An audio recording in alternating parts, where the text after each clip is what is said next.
so you can get you and your folks registered. And you may have just heard Zoom kick in there and let us know that the meeting is being recorded. So we have now officially started. I think that brings us to the introductory slide. So good morning, good afternoon. Once again, my name is John Luke Peck. I'm the Director of Incident Response for Lumifi Cyber. I am joined today by Bjorn Townsend and Wes Hardcastle. We are your hosts for the afternoon. What we're going to be doing today is walking through this agenda here. We're going to talk about the three most prevalent ways that bad actors can get into your network. We're going to talk about CVEs and KVEs and what is being exploited right now. We're going to talk about how to prioritize your vulnerabilities, what compensating controls are, and stick around for this because we have a policy to give away. Yeah, I know. Everybody was excited about turning up to this so that they could go home with a free cybersecurity policy. I'm here to tell you, we've got you covered.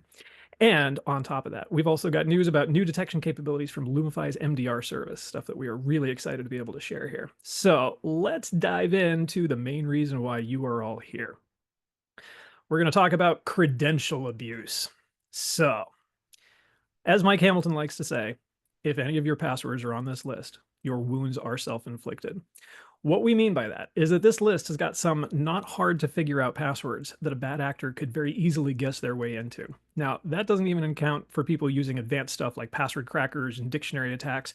And so this list of passwords, this example top 10 here, is why it's really important to have a complex password, even if you've got multi-factor authentication, because it makes it so much harder for the bad actors out there to break into your account.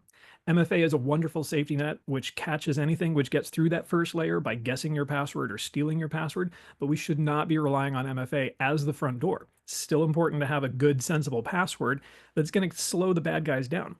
But then there are also these password dump sites. If you have not been to haveibeenpwned.com, maybe I'll ask Bjorn if he could put that link into the chat there. I heartily recommend you do so. This is a fantastic service. You just plug in your email address or your phone number in, and it's going to list out any data breaches that they know your info is wrapped up in. This is important because bad actors know it, well, if bad actors know that my Hotmail account, for example, has got a password of QWERTY123, that JLP@hotmail.com just takes QWERTY123 to get in there, then they're going to try that password on other accounts of mine that they know about. And if they can find out about those from other data dumps where they see, oh, here's a LinkedIn account, or here's a Facebook account, here's a Dropbox account, they're going to go trying that password on those other accounts. And because people are generally pretty terrible at passwords, one of those passwords is probably going to work. So this is why it's important to A, make sure you use a different password on different sites, B, make sure your passwords are complicated, and C, make sure you've got MFA turned on everywhere, because if somebody does manage to successfully guess that password or steal it from a data dump, MFA is still going to help make sure that they can't work their way into your account like we don't want them to. So what does this look like? Let's say we've got somebody who is knocking on the door. What could this look like to us? This is potentially what it would look like to a user. Now you can see from a mobile device here, you can browse to a Microsoft page, which is going to show you your recent login activity. What we've got here is an example of a bot attack. We see this type of process all the time in incident response. What it looks like to us in the logs is failed logins from around the world, 5 or 6 every minute. It's a very specific threshold that they're going for, but they're using this global infrastructure, things like AWS, things like Azure, things like stolen accounts, running infrastructure as a service. They want to use this so they can change their IPs just about every minute or so, or every 4 or 5 minutes. That way, it looks like you're trying to log in from China for a minute, and then from Thailand, and then from South Africa, and then from Romania. So it keeps everybody guessing, but it's a constant rotation trying to A, guess your password, B, find a location that would be allowed through your firewall or through Azure's conditional access policies. So that combination there will help the bad actors find a way to break into your account, potentially working past security controls as well as brute forcing your password. Because if they're brute forcing your password from China, but your Office 365 is configured to block logins from China, it's not going to do them any favors. But if they're bopping around all over the place and they land on that password that works from an approved country, now they've got an entryway. And so global reaching brute force attacks like these are why both geo-filtering and account lockout policies are a really good idea, as well as keeping an eye on your sign-in logs, watching for things like impossible travel. There's a number of methods that'll all tie into these factors here, so it's never just a one-off, but We'll also talk about some of the more higher end methods that they use for stealing accounts and getting access to credentials and data. You've probably heard about SIM swapping and MFA fatigue by now. SIM swapping is when the bad actor convinces the cell phone company to assign your phone number to their SIM card. This means they now have your phone. They may not have your Google or iCloud accounts yet, but they are going to be getting your text messages and inbound phone calls, so it's just a matter of time before they work their way in. MFA fatigue is where employees are getting so many fraudulent MFA login requests that eventually they go, fine, I just give up. Yes, just hit the button, make the app go away. When they do that, as soon as they approve it, they've now got a hacker in your account. Make sure to warn your people about MFA fatigue because that one yes is all it takes. Even if they hit no 100 times beforehand, if they hit the yes once, they're in the door. Now, you may have also heard about token stripping. This is something which is becoming more and more popular and prevalent. This is when somebody clicks on a link and they think they're going to a website, like they're going to Microsoft.com, they're going to SharePoint, or they're going to Dropbox or something. They think they're talking with this legitimate website, but they're actually getting their traffic routed through this bad actor's web server or web application. That bad actor is sitting there watching all of the traffic. And what they're going to do is they're going to strip out the token from that traffic and they're going to copy it for themselves. So imagine if you're in an internet conversation between your computer here and Microsoft over here, you're sending your token over saying, I am John Luke, I am cleared to be here. And everybody goes, yep, that's great. Except you've got somebody who's sitting in the middle of that conversation and they're watching all of the data. And so they pull out your sensitive information and then they're going to present it as their own, which then lets them pick up your session and start running with it. So that allows the bad actors to suddenly log in as you and be doing what you were doing just a moment ago. It's a pretty insidious attack method. It can be devastatingly effective. And the main defenses are updated browsers and user training. Now, we also have some good news in that Microsoft is working on hardening tokens. There is help on the way. This is still a thing in preview. It's not being super well communicated, and I'm sure the effectiveness is up in the air right now. So watch this space. There are definitely developments happening here as to things that we can do to help prevent this, but it's a big risk right now because all it takes is somebody clicking a link and plugging in a password to something which looks like their normal website. John Luke, just to break in real quick for some Yes, quick sir. housekeeping stuff. There are some challenges with the chat. I apparently do not have the permissions required to respond to anyone except hosts and panelists, so I am unable to answer questions in the chat. One of our marketing folks is going to be trying to relay messages between me and the rest of the world, but responses may be delayed as a result of these technical difficulties. We apologize for that, folks. Thank you very much for your patience. And as long as we get your questions brought up on the air, I think we're going to call that mission accomplished. So back to social engineering. Let's talk briefly about cognitive biases. So cognitive biases for social engineers are things that aid the bad actors in convincing you or your employees to click the thing. Or if we put a little spin on this, it's also something that we can use when we're doing phishing testing, when we're helping to train employees on the things to watch out for.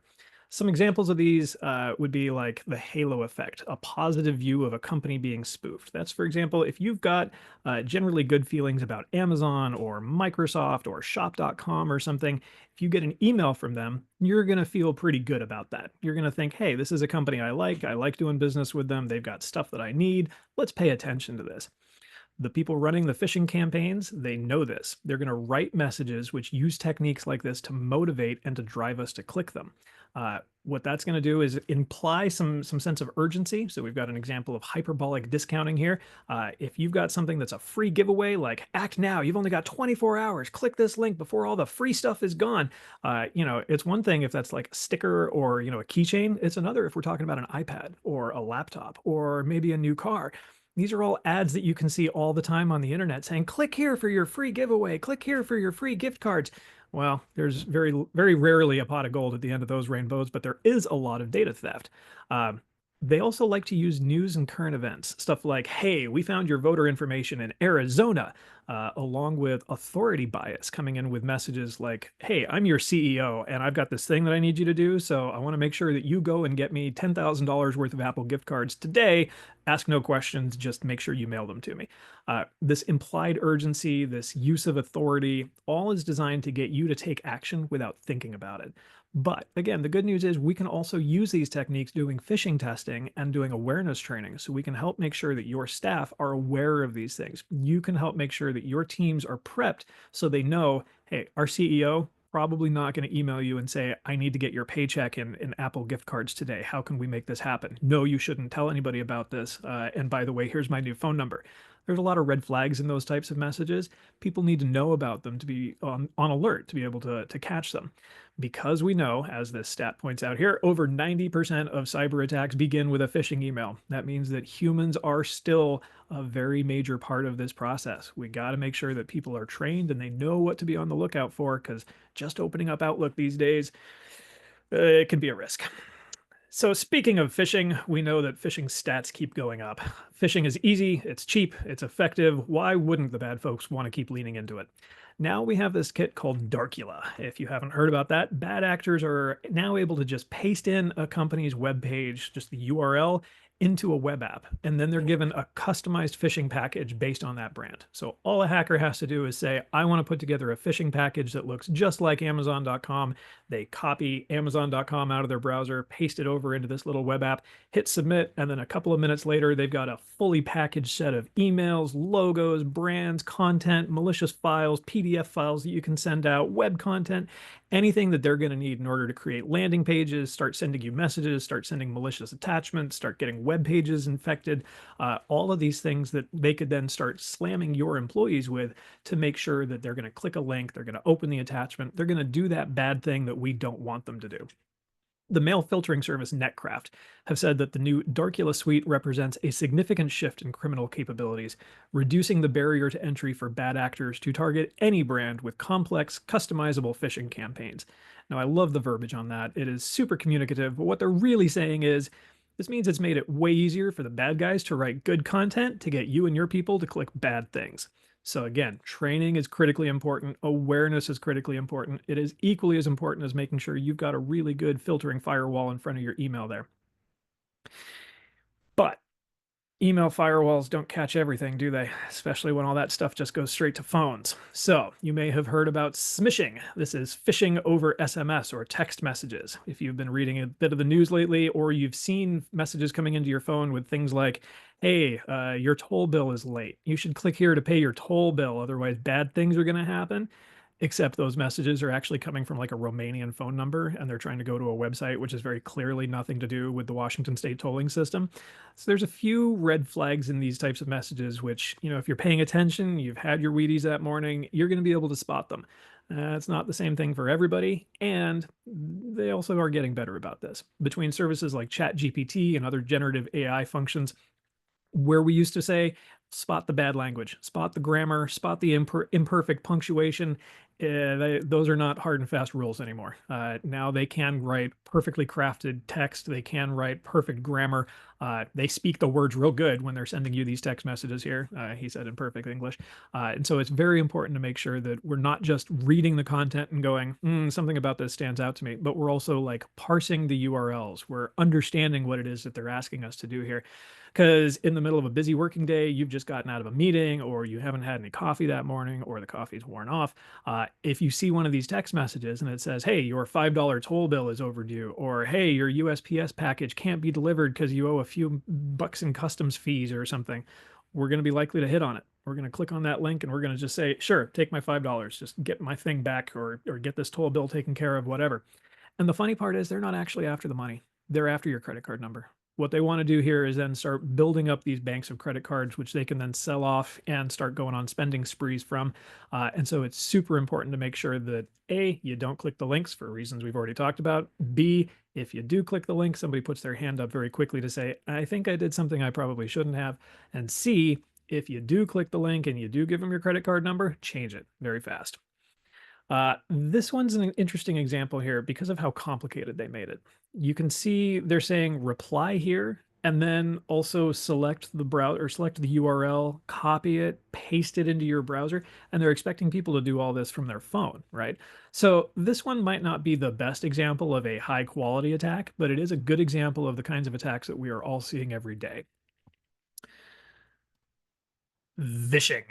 Vishing is very much like phishing and smishing, except it's with voice traffic. And this can be through voicemails, messages left on phones or in work voicemail boxes, but it can also happen live. It's important to know that these technologies are out there now, which allow bad actors to grab just a few seconds of voice from like a social media page or a YouTube clip or something, and they can then take those few seconds and clone that person's voice.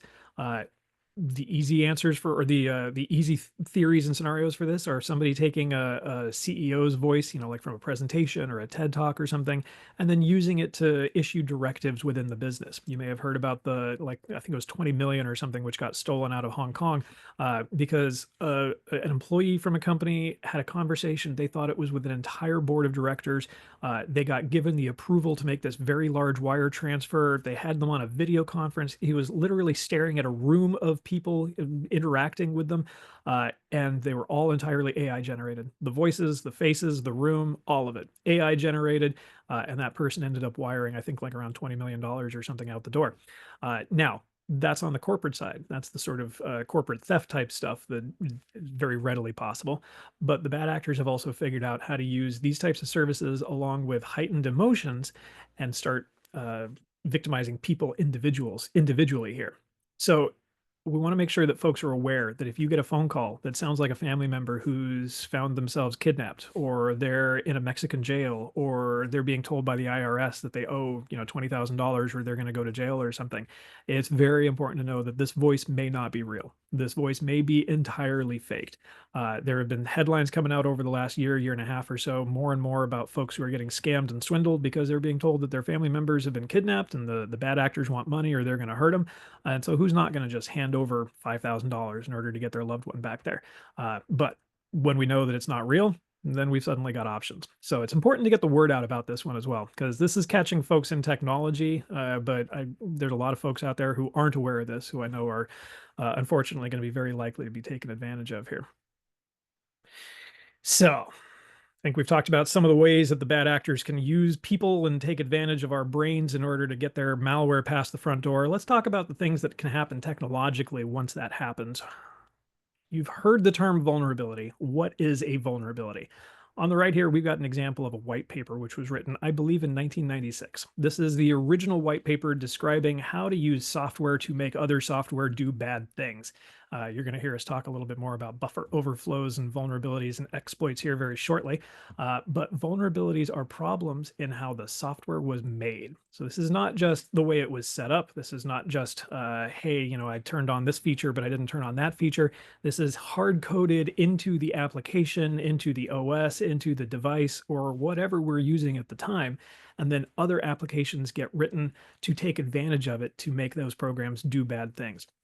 I'm going to take this opportunity to introduce Wes Hardcastle here. Wes is the director of our offensive security practice. And so he and his team spend their days going around literally hacking into networks for money, trying to find all the bad things that bad actors could take advantage of so that we can then tell folks how to clean them up and make sure that they're not really problems. So, Wes, talk to us about a buffer overflow. What exactly is it and what does it mean to me? Yeah. So I think a lot of people look at this a little more complex than it need to be. I think everybody knows what an overflow is, right? Overflowing, think about filling up a pan or a bucket and it's overfilling, right? It's dumping out somewhere, right? What's a buffer, right? That's the only thing that we don't know. What is a buffer, right? Um, all it really is just kind of think of it as a allocated space to put something in. It's a bucket essentially, right? It's where you're putting your information. So these buffers are different sizes, right? You can have big buckets and small buckets, right?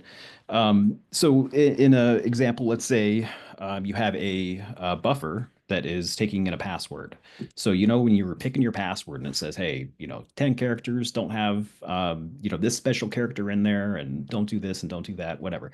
Those are reasons, they have these controls in place so that you're not taking advantage of their software, funny enough, right? Because some of those special characters will kind of screw up how it's parsing what you've entered. So it can produce some kind of weird effects. So at a really basic level, let's assume that they're not even checking the length of the password you're typing in. So they're expecting an 8 character, you give them a 18 character. Where did those other 10 characters go? Into outer space, essentially, right?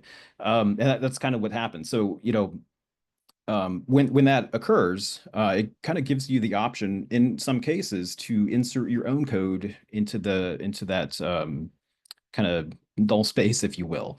So the really the end goal here is if this is connected to like a database or something, let's say, and I can type in something in a field or a particular URL to make it dump out the database because I'm entering, some of the additional code that I've put in there is just an extraction to dump out a certain list of let's say usernames or passwords from the database, right? And so that's usually the end goal is to get access to something you should be getting access to, or execute some kind of code, depending on what the end goal is there. But it's not that complicated. You're really just taking advantage of a mismanaged application at that point. So you say it's not that complicated. Now, I mean, I'm a relatively technical Yeah. guy, but at the same time, I will admit there's a lot of like hand wavy magic Yeah. cloud stuff happening there. Um, how technical do you have to be to take advantage of a vulnerability? Yeah, so that's probably a good call out there because actually taking advantage of a buffer overflow is not child's play. This isn't something you're going to hop on the internet and figure out how to do in the weekend, which you can do in a lot of hacking things. You can kind of figure out yourself. This is one of the more advanced things. This isn't something you're going to be able to do right off the bat. The other thing, it involves a lot of knowledge on kind of what's happening in the code. You really have to understand web applications and how they're working and what causes that buffer to overflow, right? You need to understand everything about what's going on behind the scenes here. So actually taking advantage of this is usually pretty hard. Now there are, programs out there. Burp Suite, I guess, is probably the number one kind of golden standard, I guess, in the industry still has been for a long time. Yeah, but you can type in a URL, slam enter on that, and look at all the results, and it says, hey, you got a buffer overflow here, you got this, and you got that. So, I mean, what does that mean? Is that true? Maybe. Yeah. Who knows? You need to verify that stuff. That's the problem that I think a lot of times that I see is that you have this cool information in these automated tools, but like, is it real? Is it a false positive or not? I'm not sure. You need to verify that stuff. So, um, coming to the point where you're actually exploiting something like this, you're going to be more an advanced hacker, I think, pen tester or whatever, to be doing those kind of things. All right. What about toolkits? Let's say I am a brand new noobish script kiddie. I've just gotten on the internet and I've decided I'm going to go hack something. Could I go and download programs or tools that are going to run these vulnerabilities and run these exploits for me, where like all I have to do is find a vulnerable app or find a vulnerable server?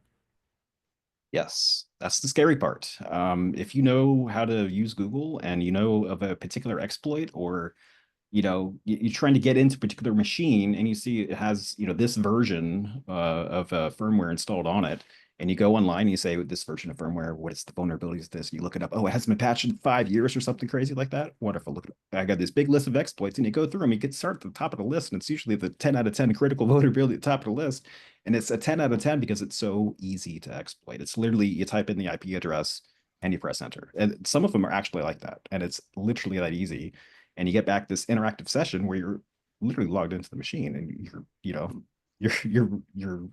there. There's not anything that's not really hacking. I mean, that's like Google searching and being able to type on the keyboard. Yeah. But But now what that's about the Shodan? Where does yeah. Shodan come into the picture? I hear hackers and researchers talking about Shodan being like the Google of vulnerable infrastructure. How does Shodan help a hacker find my infrastructure? Yeah, so yeah, if you're not familiar with Shodan, definitely give it a Google search. Essentially, what it is just a big collection of vulnerable systems that are out there. So, from an attacking perspective, you could look and see like I want a list of all the Windows 7 systems out there, because there's all kinds of exploits out there. That would be a great way to start looking for vulnerable systems that are out facing the internet, right? Um, so yeah, it's a uh,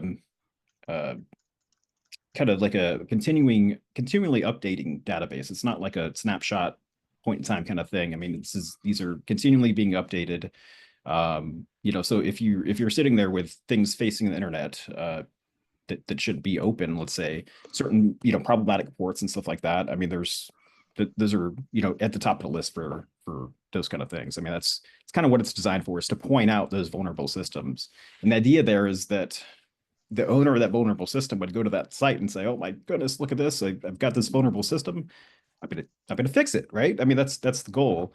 Unfortunately, it's usually the attackers that say, "Hey, look at this vulnerable system. Let me take advantage of it." And then after the fact, the owner of that system says, "Oh my goodness, this is not good. Got a data breach. Where's my cyber insurance? Oh, uh-oh, John Luke, help." That's what happens. Yeah, So, you're connecting the dots there. yeah, Yeah. Hey, Wes, got a question in the chat from you that I am not able to answer. sure. What are the most common types of buffer overflows that get overlooked from a defensive perspective? SQL and cross-site security scripting, or something else? Ooh, The good question. SQL, yeah, SQL is probably the still the number one thing that we see. Um, the trying to think of the name of the other one. Uh, I mean, it's yeah, just I mean, the SQL injection is definitely number one. Still, we're seeing that quite often still. One that I can tell you we're seeing on the incident response side quite regularly. It's not a specific vulnerability, so it's not like CVE 2025 1234, but the general MO of an organization has a firewall or a remote access portal. It's unpatched, or there's a new 0-day which comes out for it. And then the bad guys use an exploit for that 0-day to attack the firewall directly. And so now they've got potentially admin creds into the firewall. They've potentially also got VPN connections directly to the firewall, which then lets them into the rest of the network. So they start siphoning data out from the firewall itself by way of the rest of the network inside there. So there are a lot of ways in which infrastructure sitting on the internet can have these things taken advantage of without anybody ever knowing it, because it looks like normal traffic. It looks like you've just got somebody VPNing in. To Wes's point, if you're not watching Shodan, if you're not running vulnerability scans, if you're not watching your inbound connections from China, from Romania, wherever, a lot of this stuff just looks like, hey, my firewall's up and running, things are working, I don't need to worry. You may not be aware of the number of vulnerabilities that are floating around for your infrastructure. Good Thanks, questions. guys. Excellent. Well, let's talk more about what else can be a vulnerability. So we've talked about software vulnerabilities and problems that are baked into code. Vulnerabilities can also come from configuration problems. So by, for example, failing to change a password that is widely known. Wes, tell us a little bit about baked-in passwords, devices with hard-coded credentials. What is this and why is it a bad thing? Yeah, so they're there for easy setup, obviously, but everybody knows them, right? I mean, so your admin login, I think that works on half the network devices you try to log into still. So it's there to set it up, and you got it up and running, and then you spin around and you walk away, and you're done, right? No, unfortunately, not. That's the problem. That's what we see too often, is that you pay top dollar for this great hardware, and then it doesn't ever get set up. And it just makes me want to cry inside, because it's like you're so close. But yeah, if you don't change that default password, then it's everybody knows it, right? And so one of the things that I've actually picked up on over the years is a lot of vulnerability scanners, like that absolutely is a vulnerability. Why would that not show up in a vulnerability scanner, right? Some of them don't detect those kind of things, depending on which one you're using. Oh, so like Um, you could have a password of admin, and Nessus is right. going to say, seems good to me. Yeah. Oh, hey, you got port 80 open, 443. Is that normal? Yeah, moving right along. Yeah, no, they don't. Nessus is notorious for that. So that's what I mean. When you look at all the output from Nessus, and you look at all this cool stuff, and you say, "Oh, cool, I found all this wonderful stuff," you need to go back and check that stuff. But there's also manual testing that we do as well.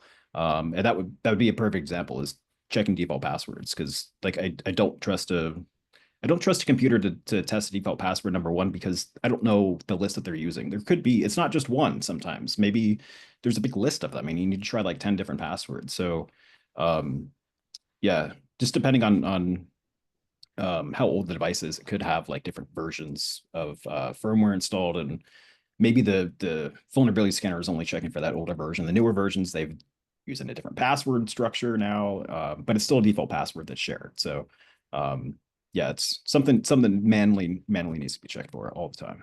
And I think I remember hearing about a network equipment manufacturer. I want to say either Extreme or RuggedCom or somebody like that.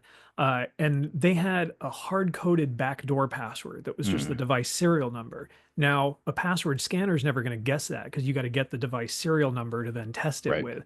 But right, if you're walking past the device because it's physically accessible, or if you can throw a public command at it and it says, "Oh, my serial number is this," well, exactly. now suddenly you've got a very easy backdoor access there that, to your point, no vulnerability scanner is actually going to pick up. So yeah, these can be insidious. It's not just a matter of, oh, your browser is a few versions out of date, or hey, your Acrobat needs to be updated here.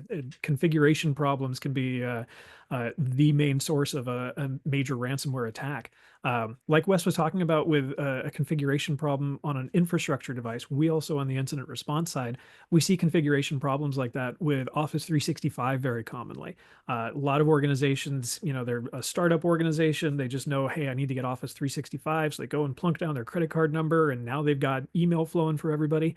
But they don't know about the like 10 dashboards and all of the bells and whistles and knobs and buttons that they got to go and turn on in order to get anti-phishing protection turned on, in order to get safe link scanning turned on, in order to require MFA instead of just suggest it as being a nice idea.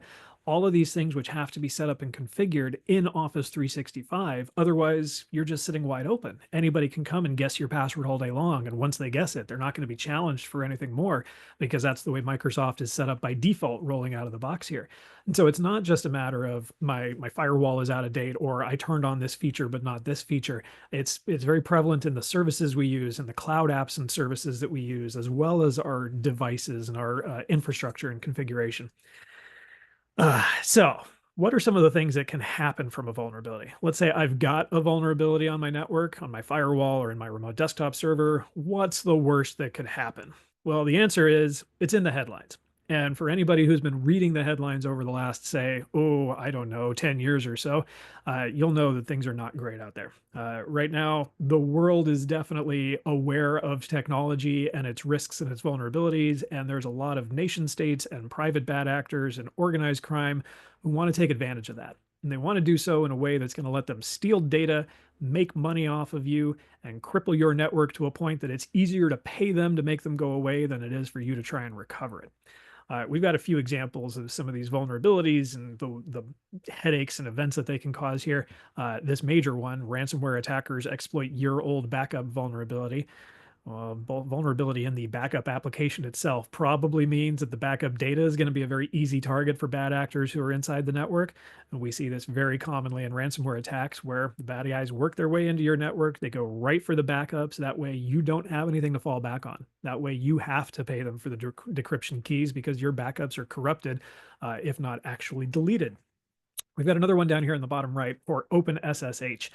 Those of you familiar with the XKCD comic about open source software and like the one little guy running a tool library down there that the rest of the world depends on, this is a prime example right there. Things like OpenSSH, OpenSSL, those are all libraries which so many millions, if not billions of products and tools and technologies all lean on and rely on.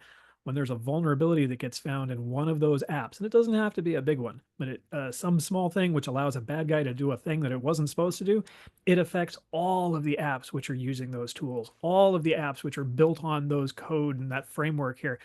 And so it's critically important that we're not just watching for Microsoft vulnerabilities and Cisco vulnerabilities, that we're also watching out for things like OpenSSH, Log4j. Bjorn has some very direct experience with that from both his coding days as well as our IR time, where we saw very quickly all of the types of devices that Java vulnerability could affect. And it was because it didn't even need to be a front end thing. You didn't have to attack a website or something. You could just put in code that would then get read by something that was sniffing logs, which would then go and execute it. And so all I have to do is like hold up a billboard saying, please dump your password or please format your table. And then it's going to go and it's going to execute it because it just happened to read it. These are the types of vulnerabilities which bad actors salivate over because they know how easy it's going to be to use tools like Shodan, scan the world for critical infrastructure that they can then go right after. And next thing you know, you've got a ransomware attack. But It's not just finding vulnerable infrastructure. It's also disassembling the things that the good guys are putting out there in order to fix what we've got. So, for example, every time Microsoft or Cisco or Oracle or anybody from the major players put out a new software update, they've made a patch available. There's some new Microsoft KB download that's listed in Windows Update, whatever the case may be. The bad actors are going out and grabbing those patches, and then they disassemble them. They're taking them apart on the back end and they're figuring out what is it this thing is fixing? What's this patch intended to make right? And then they figure out, how do I take advantage of the thing that's not right on all of those other systems that are not patched yet? So this headline up at the top, hackers scan for vulnerabilities within 15 minutes of disclosure. What this means is, as soon as a vulnerability is made known, either a researcher says, hey, I found a thing people should know about, or a software shop says, we're going to push out this software update, the bad guys are out there scanning for it within 15 minutes. So that means that we ultimately have somewhere around 15 minutes of a window there to make sure all of our stuff is patched before we're going to get live fire traffic thrown at it. That's not great news for people working in IT, which I'm sure a lot of you are keenly aware of here. What this does mean is that we have to make sure that we treat vulnerabilities with the critical nature of which they're made of. He said in very, very excellent English here. What I'm driving for with that is ultimately to say, there's a concept that we've been floating around for the last couple of years. I think Fred Langston and Mike Hamilton brought this forward as we were coming out of COVID. And that is that when there's a critical vulnerability and we know it applies to our infrastructure, we have to treat it like an incident.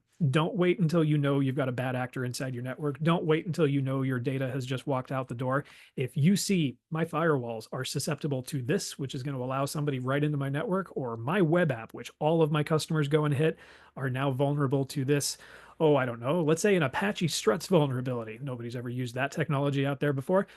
What that means is that you've got infrastructure available for bad actors to take advantage of, and the clock is ticking to make sure that you get it fixed before somebody's going to take advantage of it. When a patch gets put out there, we know that the criminals and the nation state actors are working on it immediately. We know that they're getting reversed engineered and then they're being scanned. They're scanning for those vulnerabilities out there. And all of this is getting automated. You know, this used to be something which would take people hours of time in order to sit there and pore over. Now you throw the exploit into a toolkit, it's going to automatically disassemble and reverse engineer those binaries. It's going to figure out what it is that it's patching, the before and the after, and then it's going to give you the signatures that you can then go and scan for using tools like Shodan, so that you can then go and take advantage of vulnerable infrastructure. All of that happens inside of a matter of minutes here. So it's critically important that we stay ahead of patches, especially for our externally facing infrastructure. The incident response team can attest to why this is a good idea. And again, avoiding vulnerabilities, it's important to keep on top of vendor announcements, making sure that you're being notified when things like Cisco and Microsoft and Oracle have got vulnerabilities that you need to patch. Don't just wait to hear about those from the news media. Don't just wait until it's being talked about on the likes of CNN, CrowdStrike. Make sure that you're aware of these things through channels which are not those major channels here. You want to make sure that you're getting early warnings. There's also ISACs and industry groups and trade groups, any services that are going to provide you that early warning detection, that early warning radar to make sure that you know, hey, there's a Cisco vulnerability out there. I have Cisco devices. I should jump on this. But we've also got a framework, this methodology for scoring your vulnerabilities. We have a policy that's available for this. Feel free to let us know if you're interested. We'll be happy to send that over to you. This scoring system helps you figure out how much do I need to care about a vulnerability. We're going to get into that here in just a little bit, but it's important to make sure that you're using also the known exploitable vulnerabilities catalog. This is not just the CVE database showing all the vulnerabilities in existence.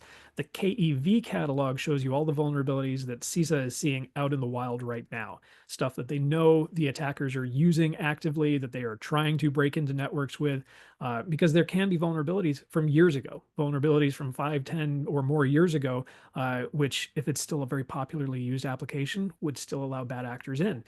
We've seen more than a few web apps and utility bill pay systems, for example. They're built on CMS infrastructure that's like 5 years old, 10 years old. And as long as they're allowing payments in for everybody to pay their water bill or whatever, nobody thinks twice about it.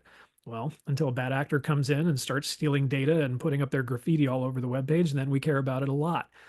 So it's important to make sure that you're on top of applications as well as the patching there.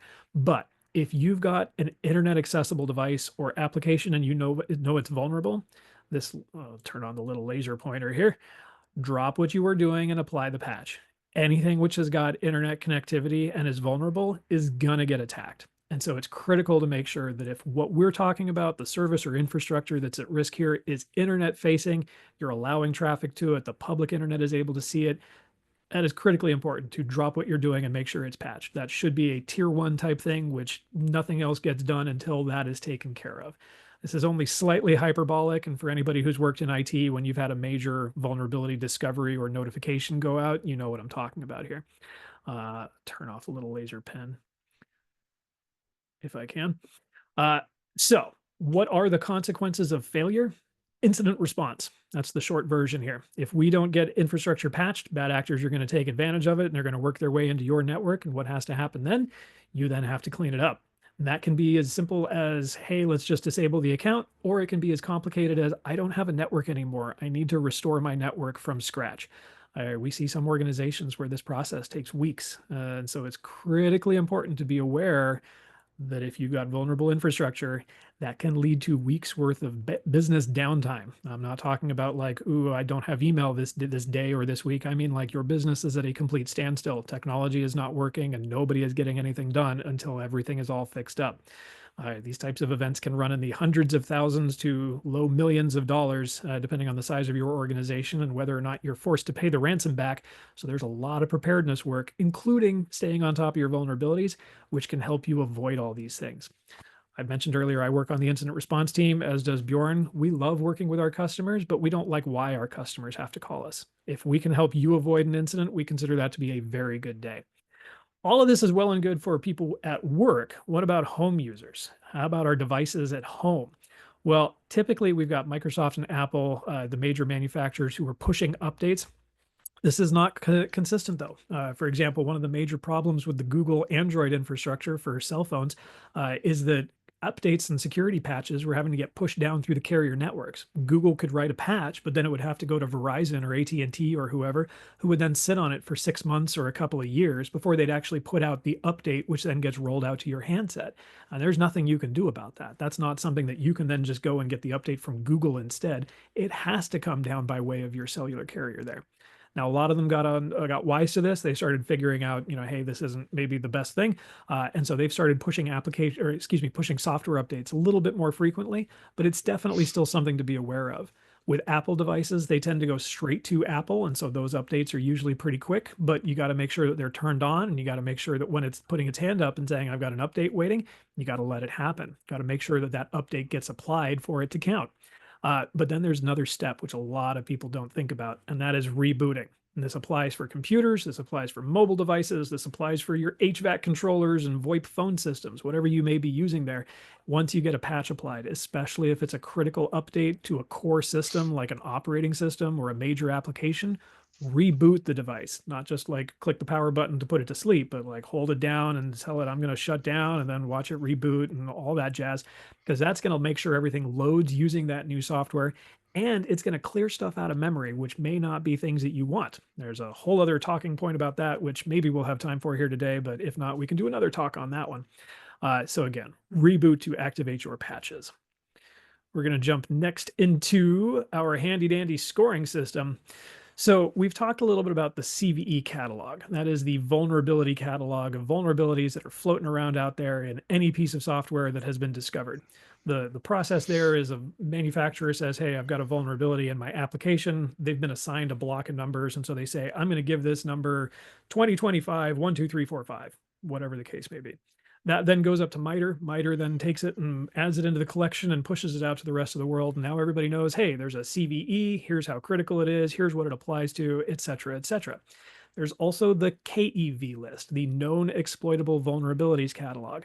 This is related but different. The KEV catalog is going to tell you about all the things that are actively being seen floating around on the internet. If there's a vulnerability from 20 years ago, we don't necessarily need to care about it because it was from 20 years ago. But if there's a vulnerability from 20 years ago, which applies to everything running OpenSSL today, if there's traffic happening for it and we're seeing those vulnerabilities being used and exploited elsewhere, it's going to appear on the KEV list, which then tells us things are happening here. We need to make sure that we're ahead of this one before it comes in and affects us. So where we're going with this is it's important to make sure you're paying attention to the CVE list. You want to make sure you patch your CVEs because we don't like CVEs, but you also got to be watching the KEV list to make sure that you're aware of what actually is being thrown around out there and that you are patched against it. Again, this applies to routers, firewalls, wireless radios, guest portals, laptops, productivity apps, operating systems, HVAC controllers, VoIP phones, whatever you may have. If it's got an application or an IP address, it's probably got a vulnerability out there. There are a couple of weaknesses in this process. It's not 100%, so it's important to make sure that if you see mismatched data, dig into it a little bit more, especially as we're seeing changes and reprioritizations at the federal level. There's no telling where CISA is going to go or what's going to continue to happen between NIST, MITRE, and CVEs and KEVs. But for right now, at least, make sure that we're staying up on top of the data, watch your vulnerability notifications, and apply the CVE and KEV catalog to your infrastructure to make sure that you are covered. We have talked about a scoring algorithm. So, for example, the CVE database includes scores for all of their known vulnerabilities here. If it's a 10.0, that is really freaking bad. That's something which has to be taken care of right away. We mentioned drop what you're doing. If you see a 10.0 for a device or an application which you run, that is a drop what you're doing and get this patch type of moment. But for everything else, what if maybe we've got a compensating control? What if maybe it's only a server, but it's run on the back end that only like 5 people have access to? Is that still a drop everything type of moment? The answer is probably not. It's not a hard and fast rule. There's this scoring algorithm, which we've made available for folks. So you can make that decision for yourself. You can go through and analyze what is the CVE? How high of a risk is it to me? Are there other reasons why this is okay or why I need to worry about it right now? But then this last one, number 6, using a compensating control to reduce the likelihood of exploit. So for example, if I've got a vulnerable application and it is technically web facing, that would be a 10.0 potentially.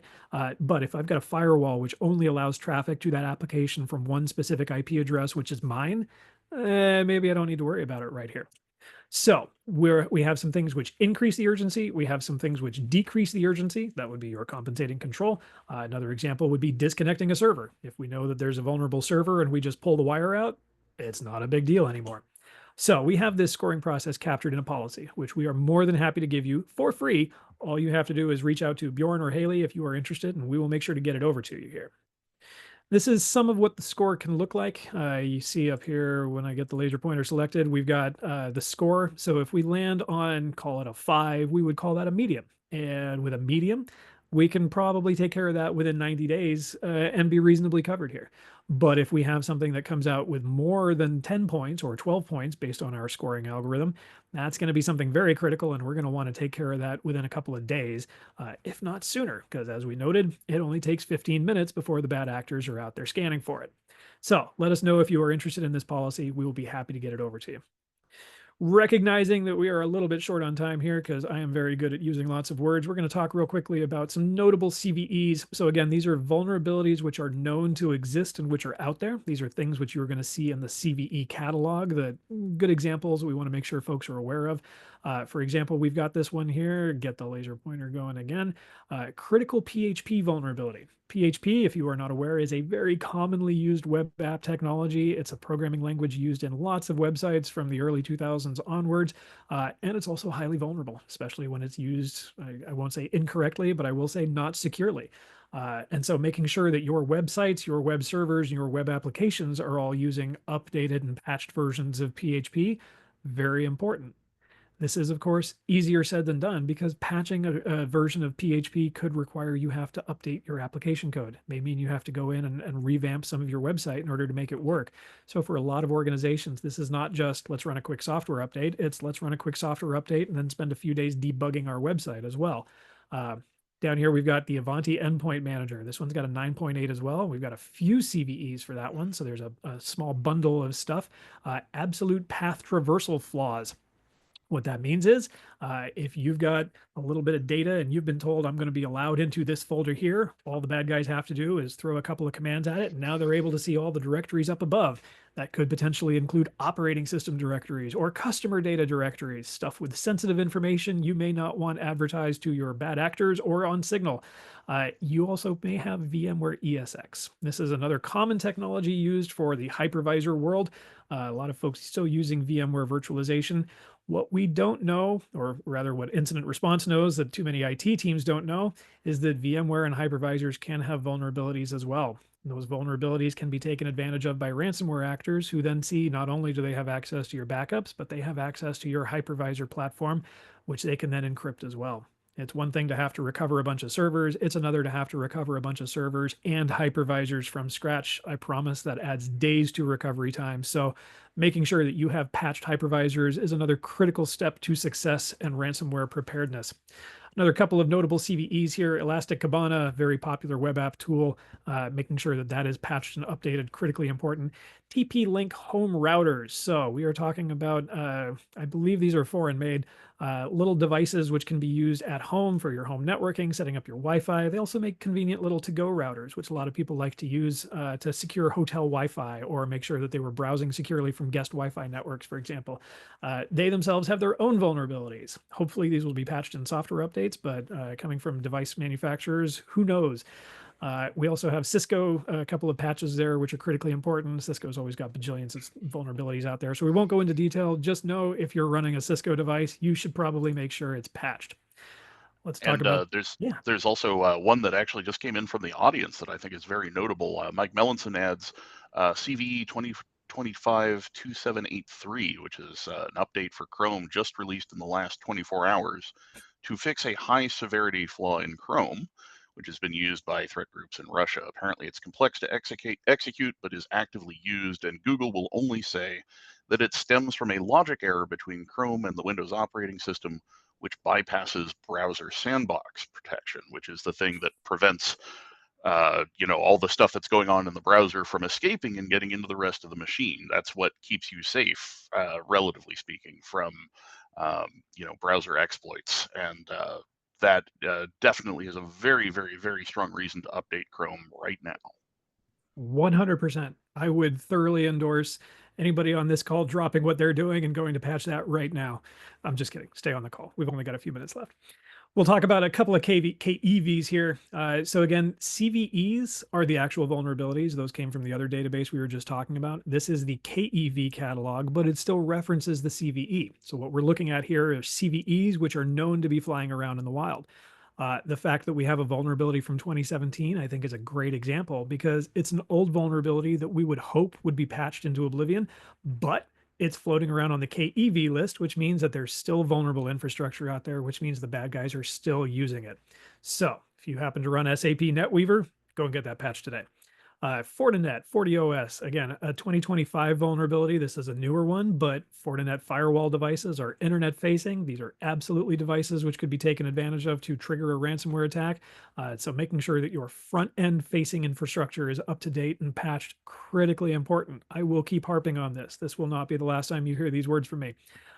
Apple multiple products WebKit out of bounds. So here's the thing that I love about Apple.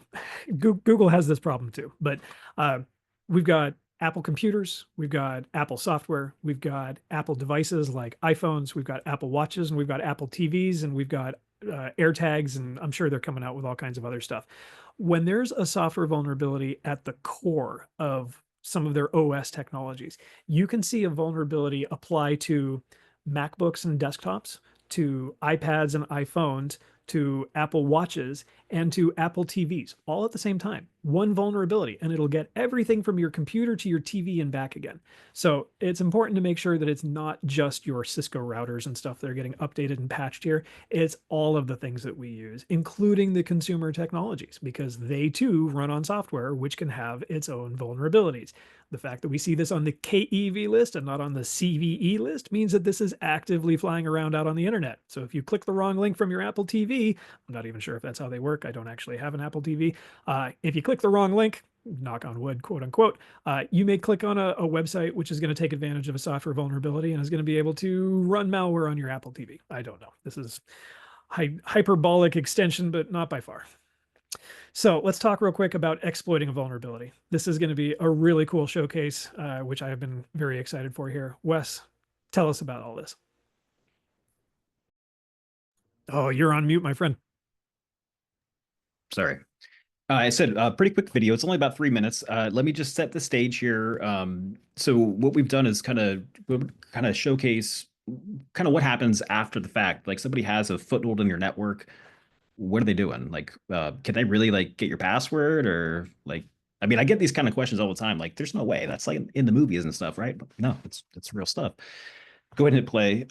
So what we're doing here is setting up a listener here this is within Metasploit. It's all free open source software. All the listener is doing is saying, hey, I'm at this IP, I'm using this port. I'm over in Windows now, I'm running executable. The idea there is that it's update.exe. Hit pause for 1 sec. When I run that, I mean, the idea there is maybe I've called somebody on the phone, I've sent that through an email, I've redirected them to a website, whatever the case is, they got their hands on that file and now they're running it on their desktop. As soon as they run that, you can see the stage coming in. This is an interactive session that we now have. Go ahead and hit play. And now we can go and interact with that session again and see what's going on inside that computer. Now you can see we're running as a standard user right now. We don't have any kind of special rights to this system or anything because that user didn't. They were running as a standard user. Now we're trying to elevate privileges, or not elevate. Well, we're trying to do something where we need to elevate privileges to do a hash dump. We can't do that, so we're going to migrate into a different process. This is just a list of all the processes running on the system. I see one that's running at a system level privileges. That'll give me access to do a lot of other fun stuff. So this is just a switch it around of the process. And we could try to do a hash dump again. And there you go. Hit pause 1 more sec. What we're looking at here is the actual kind of this is the passwords, right? Adam admin, for example, the first guy here. If you were to take this and copy it into a password cracker and try to crack his password, that's how you would do it. Now, that said, there are other ways of taking advantage of this. If you guys have probably always heard of passing the hash, this is exactly what we're looking at here. We're looking at a hashed version of a password. The way that Windows works is you can actually authenticate with that hash just as it's a password, unfortunately enough, right?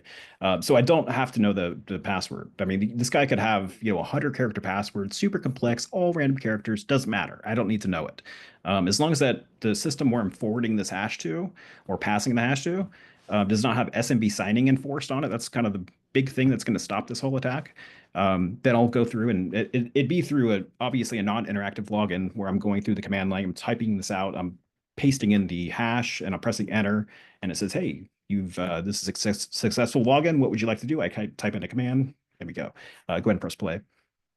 So this is of great interest of me. Adam admin sounds like a admin, right? So I'm going to go ahead and we copy that hash, and now I'm going over to Hashcat. This is kind of built into Kali Linux as well. We're going to go through and try to crack the hash really quick and see what happens there. Now, while we wait for this to kind of spin up, takes a second for it to all kind of realize what it's doing and start cracking and all that. There's many ways you can do all these same kind of tricks, right? We've had to kind of set the stage and disable endpoint protection to run some of these tools, right?